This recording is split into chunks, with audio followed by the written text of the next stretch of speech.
This is me, Dorothy L. Molina. The L stands for Louise, but my friends call me Dot.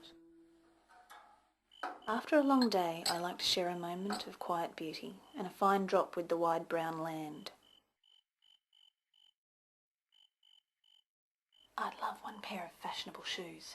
It's never truly quiet for long. And maybe a bag. No, a hat.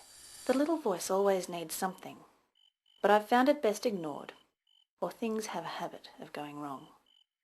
Likely, I'd wait weeks for my imported hat, which after wearing once would cause my hair to fall out. Then while sharing a tune with the moon, I'd think it a little chilly on my bald scalp, and somehow I'd end up cold and wet. And in that moment, I'd think of getting warm and having a hot meal, which of course would signal the emergence of some lost tribe who'd take the opportunity to fulfill my wish and turn me into soup. Exaggeration, I know, but it's best I live quietly and wear sensible shoes.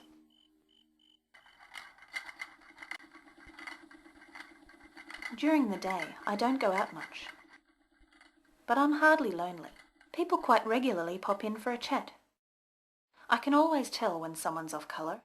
I pick up my instrument, and with a look outside to check the direction of the wind, I'll play until they're a normal colour again. A simple job. All the music's there inside them, and I just play the notes depending on which way the wind is blowing. Well, it should have been simple, but one quiet day, that little voice, I'd love to hear my own tune. Although I was sure I was the right colour, it seemed a reasonable idea, and glanced outside when...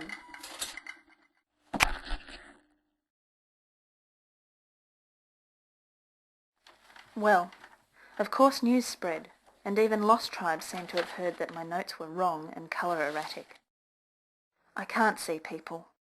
Yes, I'm embarrassed, but it's more about fixing my direction to the wind.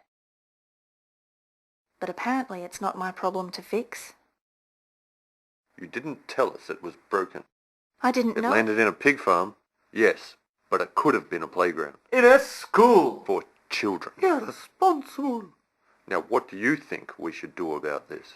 He's already made his decision, which is the quickest, simplest solution. They'll just lock it in a dark box.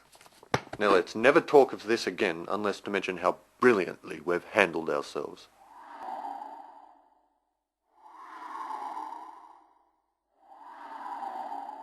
Now there's darkness.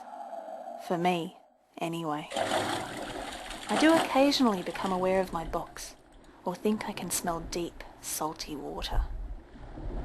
On these nights I dream of whales sowing bright colours into the dark tides with their songs. But I can't remember if whales are just something I invented.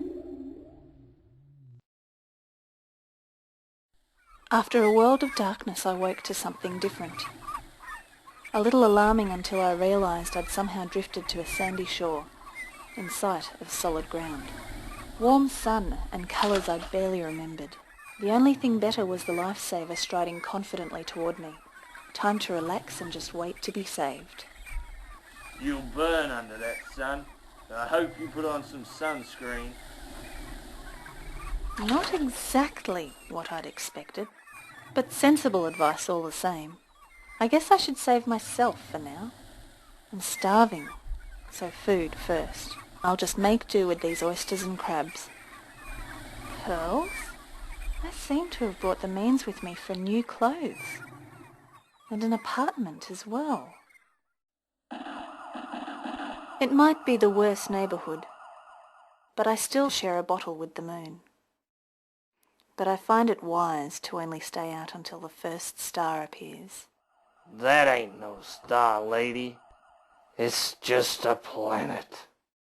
That's true, but I'd like to pretend it's a satellite, feeding all these people with their favourite moments. Okay, I invested my last dosh yesterday in a communications.com. Tomorrow I'll catch the first train to Easy Street, which, like their first quarter profit, will go straight down the tubes. Before the train came full circle, I managed to alight at Allright Avenue. Suburbia doesn't change the ratio of bad days to good, but it has allowed me to meet some fine folk. They believe in their wrong colours as often as their right intentions, and will even theorise about the effect of whale song on the tides. For the first time, I've found friends that don't care if I make them feel all right. They care more about how I feel. Now I go out every day and see hundreds of people. It still only takes me seconds to recognise those who are feeling a little off.